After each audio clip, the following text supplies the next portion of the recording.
All American Gunslingers presenting Ubaldi Reports. Hey everybody, this is John at Ubaldi Reports, the one podcast that provides fact, not fiction, on issues impacting America. And always with me is my two co-hosts. It's Big Bad Joe Bitts, combat Marine who was wounded in Iraq because he stepped on something he probably shouldn't have. And then there's Ray Krause, and also veteran of the Marine Corps, and I served 30 years with 3 combat tours to Iraq and Afghanistan.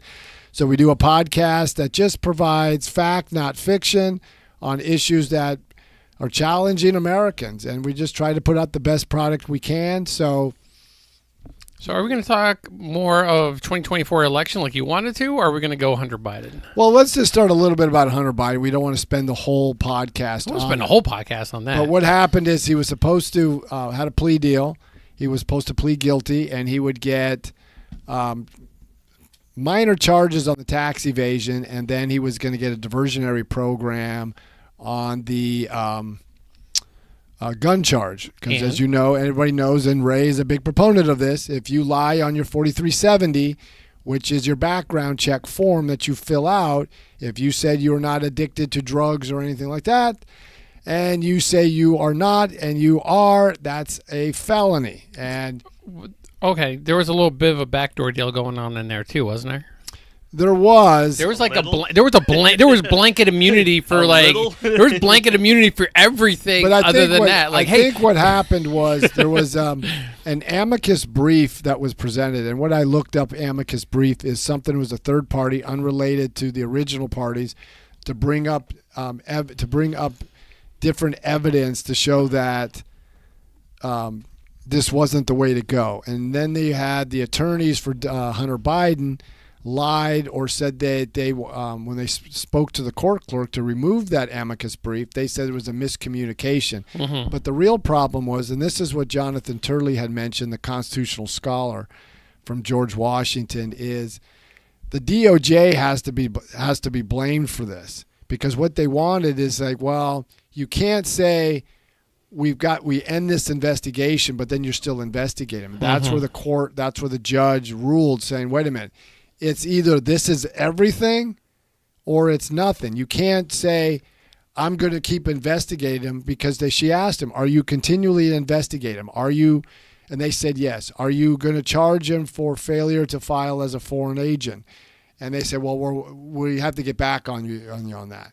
So that's where the judge said, that's it. And then I think Hunter Biden's team said, that's not our deal. We want immunity for everything. And they're like, we're not doing that. Yeah. No. But then also, like, normally if the two parties agree with each other, the judge is like, okay, and signs off on it. But this one, did we know anything about this judge? Is he kind of like... No, it's a she. She. And everybody's got to be careful. They said she was appointed by Donald Trump. That too often, there were judges that were, even during the election of 2020, there were judges that were appointed by Donald Trump, ruled against Donald Trump. Yeah.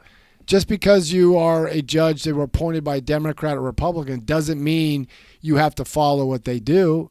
President Eisenhower selected Earl Warren to be Chief Justice of the United States, and he said that was one of his worst picks. He's the one that liberalized the court. So I just think the judge ruled the way he should have. More evidence came up to say something was afoot. Thank you.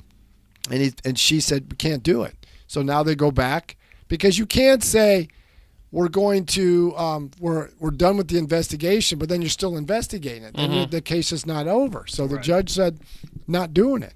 Well, can't Daddy just kind of step in and be like, pardon? But President Biden already has. Okay. You're saying that looks awful, but compared to what's going on now, it already is awful. Yeah, it's already bad. But Joe, that would send it over. But you're already eating an S sandwich. It can't get any worse than this. But Joe, in a way, the president has stepped into it. Now, to what degree? When you have the whistleblowers who were up on Capitol Hill last week from the IRS and FBI, said the FBI and the DOJ did impart on this. Now the question is, who's lying? David Weiss, the prosecutor in the state of Delaware, stated in this group, what these whistleblowers said is like, I wasn't the final authority. And David Weiss is saying, no, that's not accurate, but he never refuted that charge that he's not the final authority. So who is? Right. Now, does anybody really believe if you did exactly what Hunter Biden did, that you're going to get 2 misdemeanor charges? No. And if you did a gun charge, and you're the big weapons expert, does anybody believe if you lied on a federal firearm form that you're going to get a diversionary program? Really? Yeah, you shouldn't at all. And I mean, you're talking about the son of a man who President Biden, during his 50 years of being in Congress, has legislated countless times, has a assault weapons ban or so-called, and then, he's made sure that if you go down for a gun charge, you're facing 7 years. So, okay, why don't we put that to the test? Why can't your son go do that little bid that you want to make sure everybody else goes? Well, that's the whole thing. Corinne Jean-Pierre was asked. She was asked that particular question today. Was why the President Biden was big on, you commit a gun charge, you commit a gun crime, you're going to pay the price. He even said that when he was a senator. So what changed now because his son's involved? And so but then more and more is coming out, like all the money coming in from foreign countries that went into 20 different LLCs before it factored out to the Bidens. And if anybody's critical of this, I would just say this: tell me what business the Bidens were involved in. So it's Mojo saying falsity of your argument is that you assume Biden intervened without proof. The Justice Department is run by. It's his Justice Department. Now, if we didn't intervene, who stopped the prosecutor in Delaware from seeking a special counsel? Who stopped the prosecutors that were appointed by Biden in Delaware and Los Angeles? And then we're finding out the prosecutors in Delaware. One of them, I can't think of the person's name. One of them had sent emails saying, "Love you, brother," to Hunter Biden. So they were already had a conflict of interest. So we'll have to see how this plays out, but more evidence is coming out. So, but I don't want to just stay all on this. But the big thing is the issues impacting the 2024 presidential election. Now, the one question that President Reagan did very effectively in 1980, are you better off now than you were 4 years ago? Now, Shannon Bream on Fox News, she interviewed the president of the Council of Economic Advisors to President Biden, and she laid it out, and he had a hard time responding. He goes, yeah, you're saying inflation is reduced from 9.1 to 3%, but it's still higher than it was in 2021 when you took office. Fuel prices are higher. Mm-hmm. Utility costs. I mean, and I'm not saying this in a vacuum. I'm impacted about my rent. Rent is extremely high. My living conditions are a little bit not the most perfect from where I'm at because I'm struggling to keep my head above water. Right. How many people that I talk to, they're talking about rent, utilities, gas. Go to the grocery store. Everything costs more. Every small business that I talk to is facing higher prices on everything. Yep. So when the president talks about this, and I go, who's benefiting under this economy? Now we found out today the Federal Reserve raised interest rates, so now interest rates are the highest it's been since 2001. So that means it's going to be harder to borrow money. Small businesses can't borrow money because it's costing them too much. And then all the regulatory burden that's been placed on business. Not just corporate America. I could care less about corporate America. But look at small business. That's 60% of the U.S. economy. Well, okay, so somebody's saying that you're full of S. Inflation was high in 21. I would look at the statistic. Inflation was like 1.8 when President Biden took office. It's been higher every month since he took office. So I would like to know, where do you get your facts? I'm going by the Bureau of Economic Analysis, the Bureau of Labor Statistics, and every other metric shows inflation was lower when Biden took office than it is today. Okay, and someone, let's see, Mark Allen Travis is saying, what about the Bronson case in the Supreme Court? I'm not too familiar with the Bronson case, so I can't really debate that, or at least give a commentating on that. I would just say if you want more insight, let me do some research and I'll get back with you by next week. Mm-hmm. So I'm sorry, I'm just unfamiliar with that case. Okay. Only got so much time during the day between working and this. I mean, but what other things is Biden's like maybe foreign affairs? Is that kind of affecting him as well? Well, foreign affairs plays a factor in domestic policy. He hasn't had really any kind of trade agreements. He yeah. I got it. Okay, it says the economy. So let's see. Ohio Eddie. Okay, that tells you a lot about him.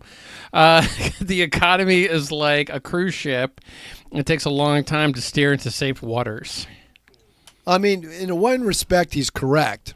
Oh, okay. It does take time to move. It's like moving an aircraft carrier. You can't move it. A carrier doesn't move on a dime. But the president can do things that can hamper economic growth. Like one of the things that why inflation is high, because of energy costs. We were talking about this before we started this podcast. Energy prices are going up because our production of plants are going down. Now, Ray, you made a comment about utilities.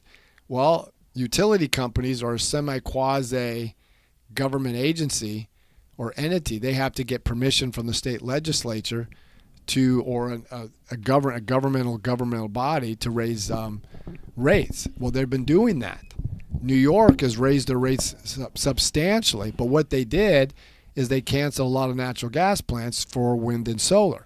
You cannot get all your energy just from wind and solar and expect to run a modern economy. Is there anybody that benefits when it comes to inflation? Like, there's got to be like well, it's affecting us, but okay. So there's always somebody that benefits because your interest rates on bonds go up. So if you have a bond now going at 5%, considering instead of the bond at 1%, there are people that do benefit, but for the most part, everybody gets hit the hardest. The ones that get hit the hardest are the middle class and the poor, because let's say your wages, okay, let's say like Bernie Sanders always said, let's do $15 is a livable wage. Okay, $15 an hour, but if inflation goes up 3, 4, 5%, that means it costs more for food, gas, it costs more for rent goes up, cost for everybody else goes up, so they got to roll those costs over to the consumer. So if you're wealthy or fairly affluent, yeah, it takes a little bit more money to do what you normally do, but you have the disposable income to do that. If you're at the lower end of the spectrum, your disposable income is very tight, and it's going to make it harder for you. Are the majority of people that are sticking with Biden, is it just because he's not Trump? I think it's just... Or do people just see... Is there somebody that sees Biden, you go, hey, look at Joe Biden. He's doing a great job. He's doing this. He's doing that. He's doing this. I mean, no one sees that, right? Well, but I think there's another approach to that. Think about it. If all the problems that I mentioned, the economy, inflation, gas, immigration, crime, all this stuff, and then all the problems we have overseas, flip the switch. What happens? This was all done under a Republican presidency. Mm-hmm. How would the media react? Now, if you look at when they have the press conferences, the media doesn't ask the tough questions. They don't ask, well, okay, inflation is high, but it's been high on everything of your presidency. And you talk about, well, we passed the Inflation Reduction Act. That didn't do anything to reduce inflation.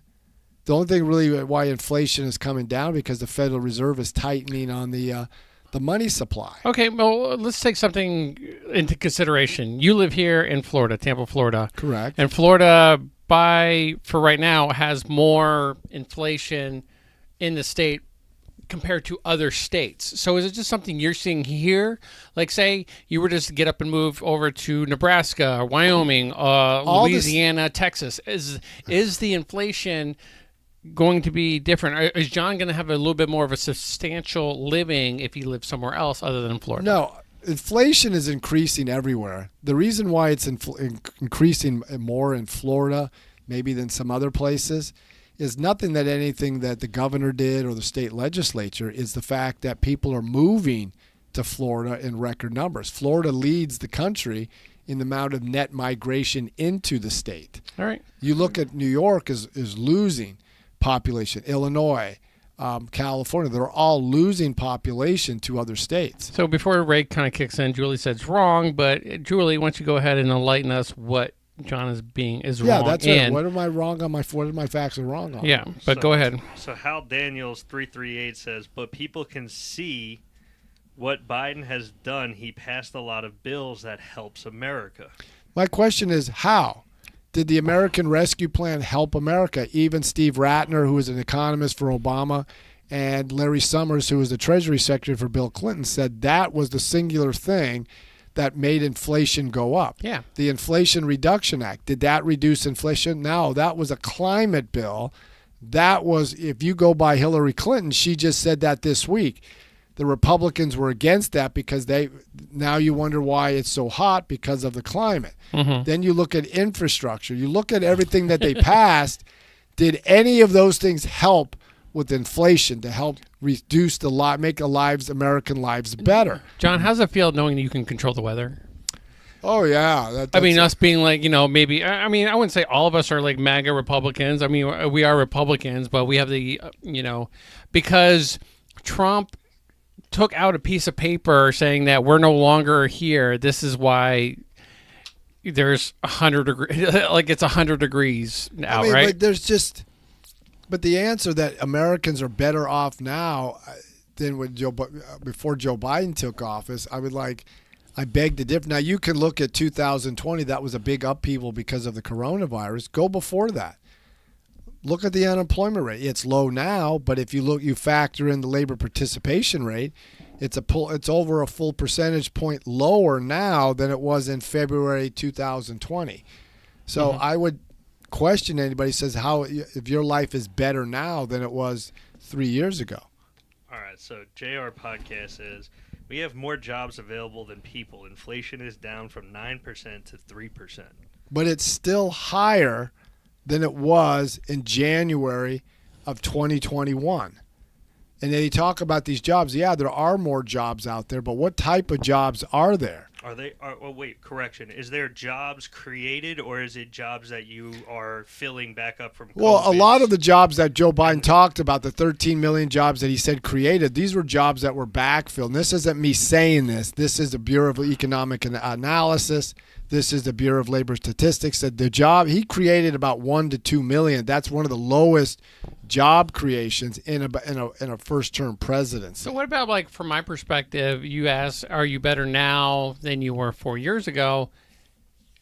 And I'm kind of like, I'm good. I'm not, maybe I don't have more, but I'm kind of like, I'm still at the same level as if. Well, but here's the point.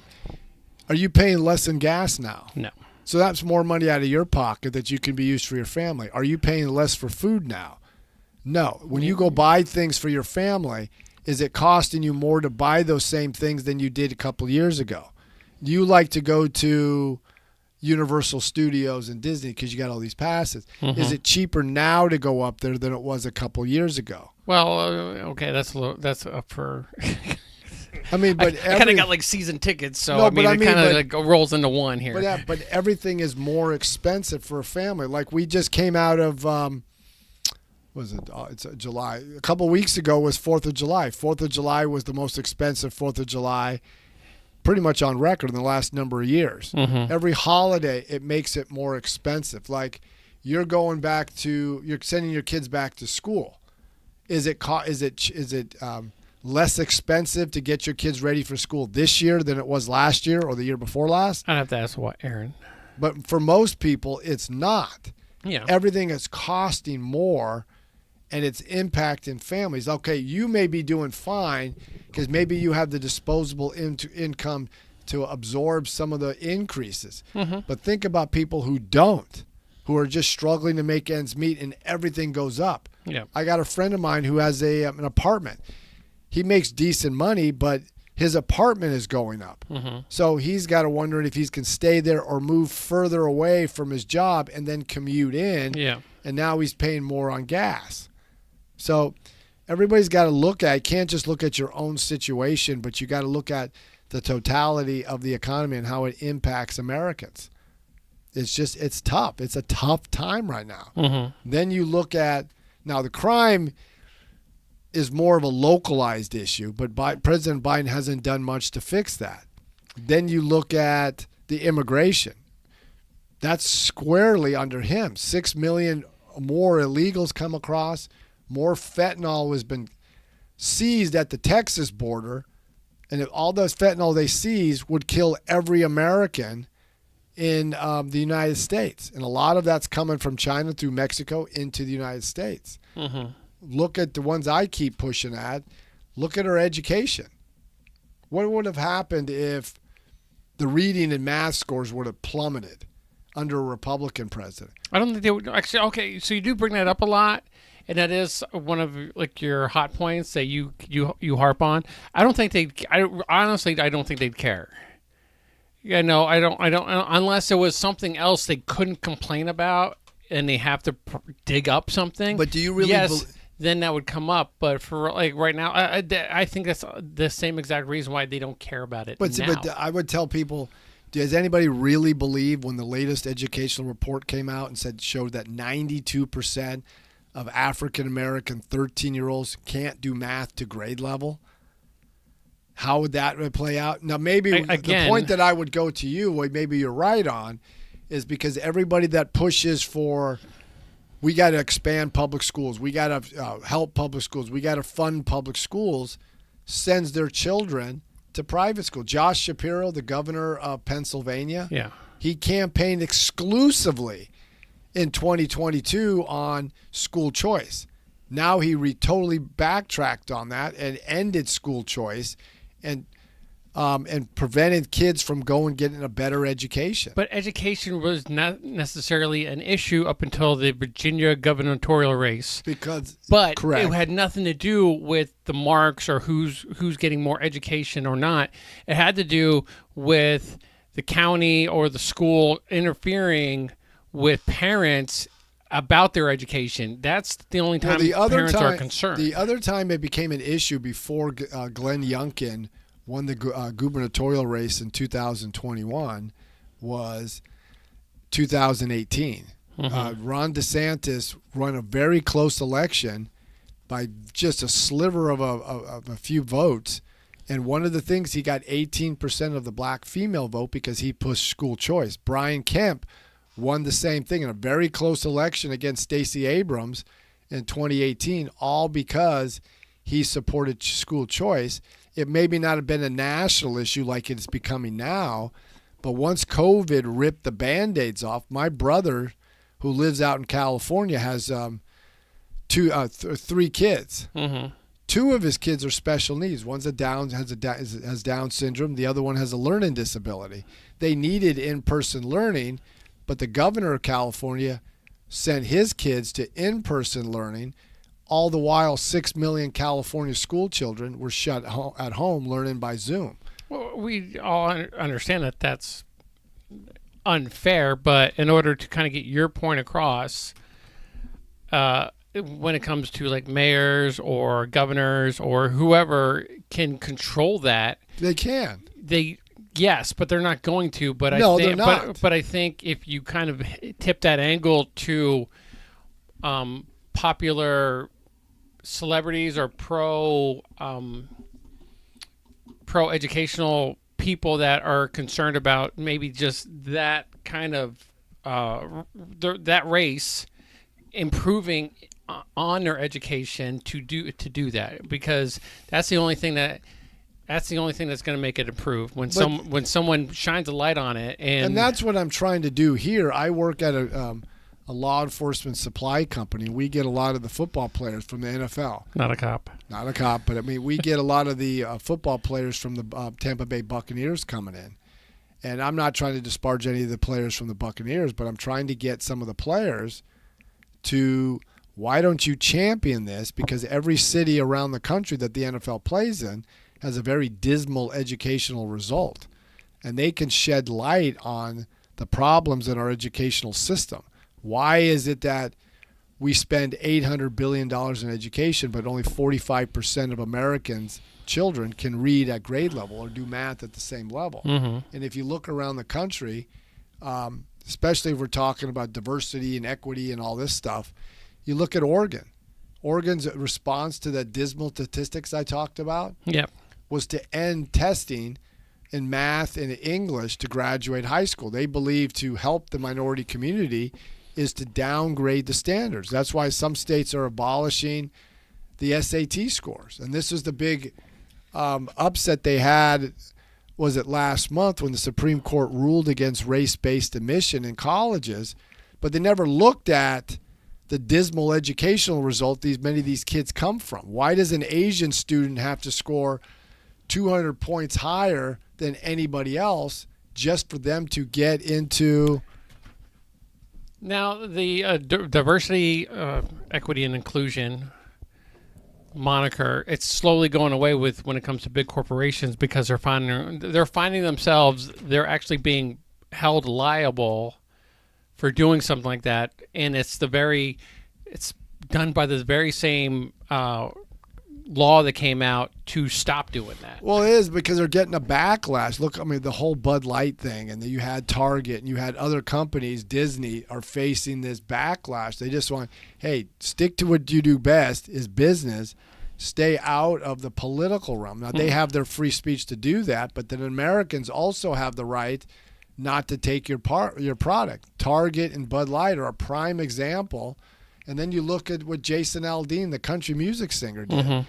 He sang a song. It was talking about the violence that happened in 2020. It wasn't a race-based thing. They ran it as a race-based thing, and his popularity went up to number one. And CMT, the country music television based out of New York. Did you know that they really did try it in a small town? And Kyle Rittenhouse showed them.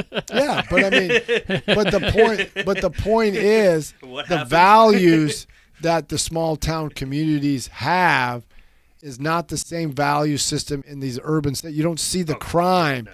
You don't see the massive violence that you're seeing. And the riots were a prime example. This is not a black or white thing. No. This was just like considering the majority of the rioters were white. That too.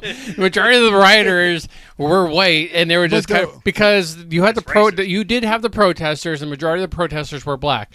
And then you had like these bunch of white punk kids coming in, and they were the ones that were causing the riots and stuff like that. So, but think about that. You have these white progressive elites coming into a community they don't live in, destroying that community, and then they leave. You get smoked on the way out. So it's just, but there's a lot of problems out there. But if the media did its job and fulfilled its own ethical standards that they have in the Society of Professional Journalists, and actually asked the tough questions, I don't mean you have to get into the face of the press secretary or be rude to the president, but just ask him tough questions. But anytime the media does ask him a tough question, he gets angry. How many press conferences has he had? Has President Biden held any press conferences the same way Donald Trump did? No. Like we stood there till the very end, asked every question without his handler. I know he had like the helicopter going for like 45, minutes to an hour answering people's questions. He would just sit there to answer those questions, where Joe Biden will answer 4 questions from pre-prescribed reporters. Oh, I can't stay there because they're going to get mad at me. So these are, and then if he does get interviewed, it's these softball questions. He had one interview, I think it was on NBC, ask, well, I know it's not you. This is Hunter Biden, about the Hunter Biden and and there was mountains of evidence to say the contrary to that. So I mean, it's like, come on, this is what the American people want, is answers to their questions, and they're just not getting it. Are we like, say 2024 is coming around? Usually you'll see there's like some kind of big disease, whether it's Zika or Ebola or COVID or whatever coming out. You also see a lot of riots. Racial shooting hasn't happened yet. Yeah, there'll be like 1 or 2 school shootings. Do you see that happening going into 2024, or is it almost like, since everybody knows the playbook, are they going to be like, let's not do the this? Difference is the first part you said. Let's just say there's another pandemic like you had with the coronavirus. the public's not going to take the same thing that they did the first time with the coronavirus. Meaning you're seeing now we don't trust our national institutions like we once did. You see the corruption at the FBI, the DOJ. You had, this didn't get much play. You had the NIH, the National Institute for Health, say, and under Dr. Fauci, he was on Capitol Hill saying, we did not fund the gain of function of studies at Wuhan, China. What did President Biden or the Biden administration say last week? We're going to end any funding to the Wuhan Institute of Virology lab. So I just thought first you said there's nothing, now there is something. Yeah. So and that's a danger because we're not trusting our institutions anymore. Yeah. Because they have been corrupted. All right, John. So if you need to get some questions answered, how do they get a hold of you? You can go to ubaldireports@gmail.com. That's ubaldireports@gmail.com. Check us out on all our streaming sites, Facebook, Instagram, Twitter, TikTok. Also, you can catch, if you missed this episode, you can catch it. We'll be posting within a day or two, but you can see previous podcasts we did. Now, just for our listeners' sake, on August the 9th at 7:30 Eastern Standard Time, that's August 9th Eastern Standard Time, we're going to have a gentleman named Lance Christensen. He ran for superintendent of public education in California. Didn't win, but he ran for it. He works at an educational nonprofit. He's going to talk about, and we're going to interview him about issues facing America in education, primarily at the K through 12 level. So if you have any questions about education on any issue regarding K through 12, we'll read those questions to Lance, and he'll be able to respond to you. So right. I want to introduce my two co-hosts and things that they do. They have a podcast that's a lot more edgier than Ubaldi Reports. So we do have All American Gunslingers. It's a podcast. We talk a lot of crap on it, so you listen up. Well, we're also in the process of opening up a gun store, gunsmith shop, and a gun range. So you can follow us on that journey as well. You can follow us on all social media. All American Gunslingers website is up, right? It's up and down. Okay, so give us like another week until it's up. But the website will be up. It's going to be allamericangunslingers.com. Check it out, and just stay tuned, and then keep on listening. Yeah, keep following the Ubaldi Reports. Remember, August 9th, 7:30 Eastern Standard Time. We're going to be talking about education, primarily with K through 12, with Lance Christensen. So keep following us and keep.